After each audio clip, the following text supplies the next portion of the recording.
What's up, my little goblins? Welcome back to my channel. It's Remy, and today we're going to be talking about some tips to get into reading. 10 tips to be exact. And I really think everybody should read at least one book in their lifetime, like something that changes their life, like something outside of their comfort zone. I just feel like that should be universal. You should at least read one full book that was not assigned reading, either whether it's for fun or for self-discovery, as in like self-help or something. You should read at least one book in your life. But if you are trying to get into reading, if this is one of your New Year's resolutions or just a goal you want to set for yourself to get into reading, then here are some tips that I like to give to people to get into reading.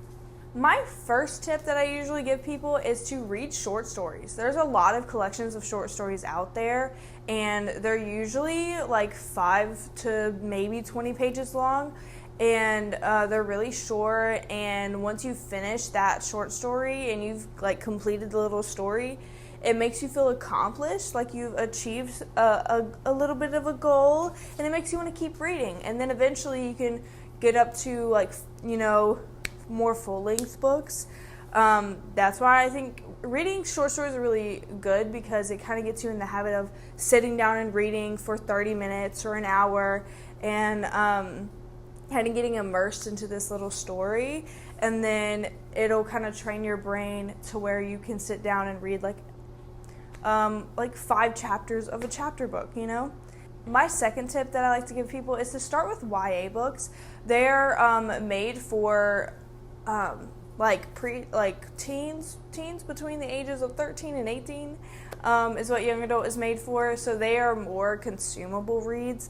They're usually fast-paced and have a really good plot to keep you interested, and they're kind of written in a more simplistic way. So if you're scared of like reading a book that has a lot of flowery words and you're kind of intimidated by that, YA books are a good place to start. YA fantasy is actually my favorite. As an adult, YA romance and like other YA novels just don't hit really, and I don't personally relate to them anymore. So I really do like YA fantasy. There is a really good plot. There's a little bit of romance, but not really any spice in them, which is what I personally like in my fantasy. I don't really like a lot of spice in my fantasy. And they're either fade to black type of situations, or they're closed door type of like fantasy romances. So I do recommend that if you are a fantasy girly, you like things like, you like Game of Thrones or Lord of the Rings or Marvel or something like sci-fi and fantasy would probably be something you'd be interested in as a book. And YA fantasy is a really good place to start, I think. And going off of the Lord of the Rings, Marvel type of thing, my third tip that I like to give to people is my favorite tip to give to people, which is look for a book like you're looking for a movie to watch.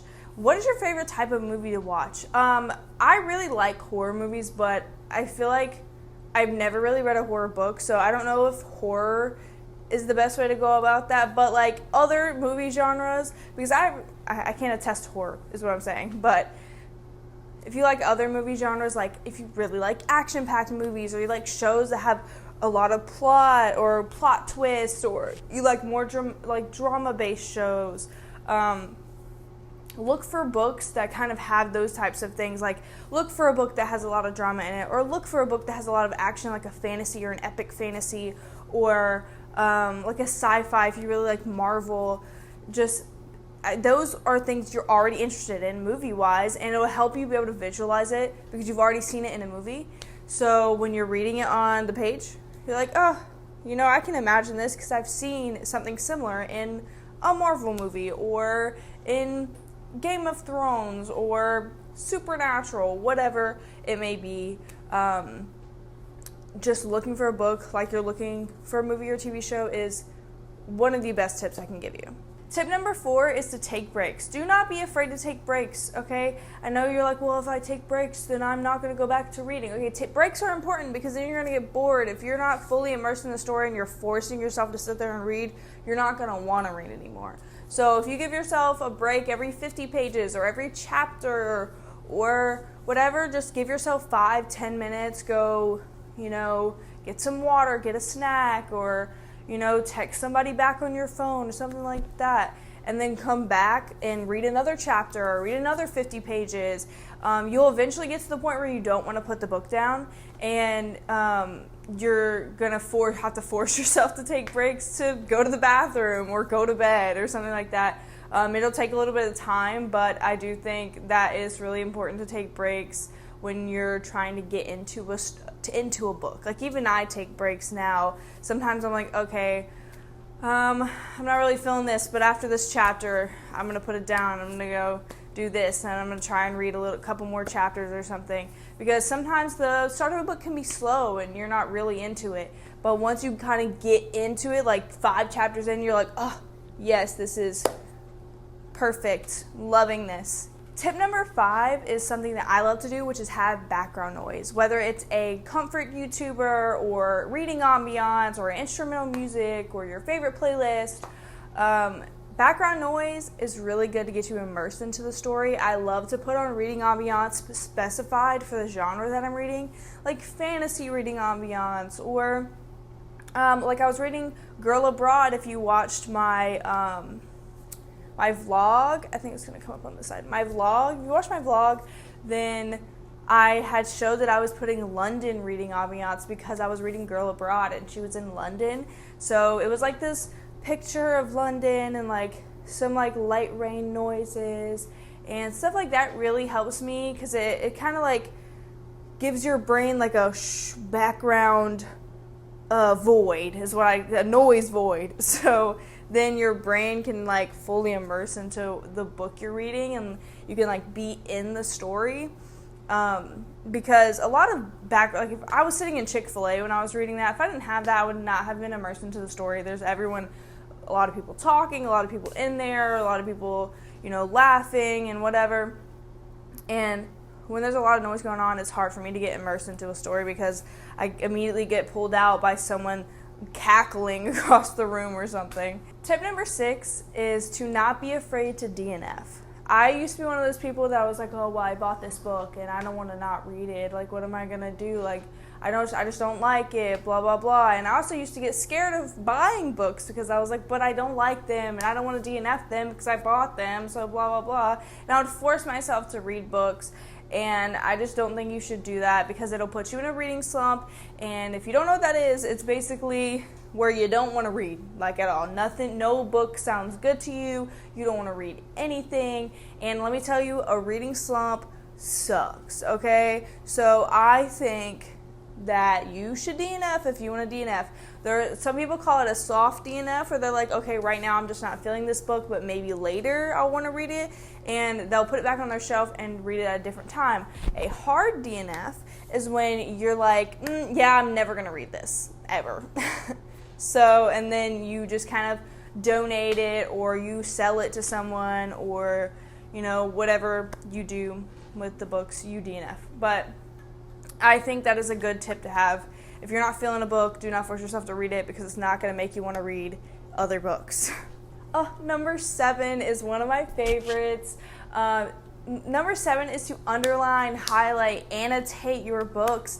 I know some people are scared of doing that, but let me tell you, a book is made to be loved, and I think that you should highlight and annotate your books. It makes you so obsessed with the characters, with the story. It immerses you more because you're you're interacting with the text in a different way rather than just physically reading it. You're writing down your thoughts and how you felt when you first read that scene. You're highlighting your favorite quotes. You're putting in the margins about your favorite characters, like, oh my god, they're so cute. Oh my god, I love her, blah, blah, blah. It gets you more immersed in the story, and it makes you more connected to the characters. I love annotating my books. I haven't done it in a while, actually, because I've been listening to a lot of audiobooks, but I do love annotating my books. And if you don't think you could highlight or whatever, if you think that that's something you don't want to do, there are clear sticky notes that you can put over the text and highlight on the sticky note rather than the actual book, so that you're not damaging the book. Or you can also write down the quotes, like if you have a little book, and write down your favorite quotes from that book and put the page number so that you can go back to them and read the scene again. Because for me, when I look at my annotations, I open them to some of my favorite quotes, and I reread the scenes, and I just love annotating so much. Tip number 8, I think is very important, and it is talk about what you're reading. Talk about what you're reading to whoever will listen. Your mom, your dad, your grandpa, your boyfriend, your girlfriend, your dog, your cat, yourself, a camera. Talk about what you're reading out loud. If you're one of those people that you're like, I can never remember what I'm reading, this is why I can never read, because I don't know, I can't remember what's going on. Talk about what you're reading out loud. It really helps with reading comprehension. Also gets you more excited about the story because you're telling it to someone else, and it's just a really good thing to do. And if you're talking about it from the beginning to the point you're at and currently in the story, and you're like, oh my God, this thing happened. You're like, wait, I got to tell you context. So this person and this person and that person, and they're fighting, and then this and that. Now this big plot twist just happened. And you're like, isn't that crazy? And it gets you really more excited about what's going on in the story. And I feel like personally, when I talk about them, it makes the characters in the whole world feel more real because you're talking about them like they're actual people. Having a whole rant about how you feel about the book is really good about remembering what's going on, gets you more invested. It's a great thing to do. Please talk about what you read to other people, to anybody who will listen. This is literally the reason why I created my channel, because I talk about my books to everyone, and I know they don't want to listen to me anymore. So when I want to talk about my opinions, I make a YouTube video. So tip number 9 is to make a Pinterest board. Making a Pinterest board is really fun. I haven't done it in a very long time, but just kind of seeing visually what the book kind of looks like, it helps you visualize the story, which I will say that I do recommend doing this after you've read the book, because sometimes fan art can be spoilers, especially if it's a series. I would be careful doing this because you don't want to spoil yourself, and sometimes fan art can be spoiling. I spoiled myself for Asimov doing this, so yeah, don't do that. Don't make my mistake.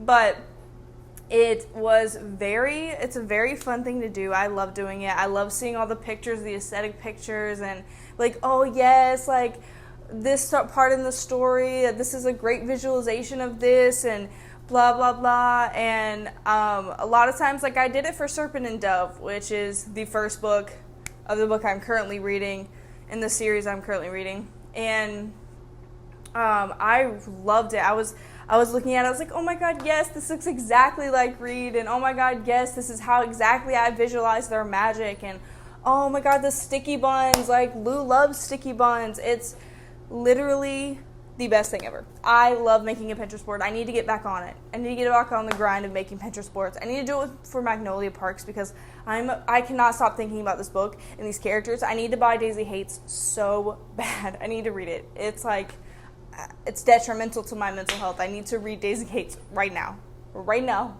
Last but not least, tip number 10 is to set goals for yourself. Whether they're little goals, they don't have to be, oh, I'm going to reach 100 books by the end of the year. Don't be that ambitious, because I can't even reach 50. And, you know, I always set 50 every year because I'm determined one of these years I'm going to hit 50 books in a year.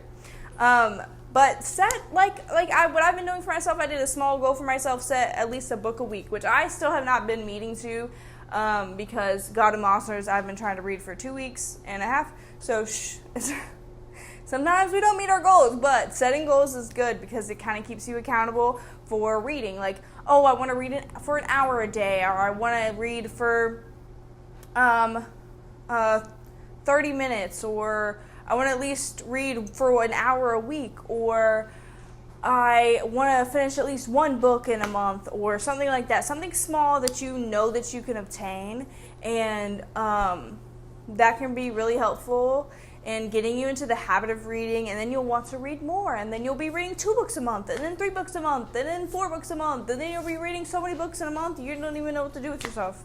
Yeah, exactly. You'll be like, oh, there's so many books and so little time, because that's how I feel. There's so many books, so little time. And Abraham Lincoln and Groucho Marx. I mean, look at them all. Look at them. They're mocking me. I have haven't read any of them.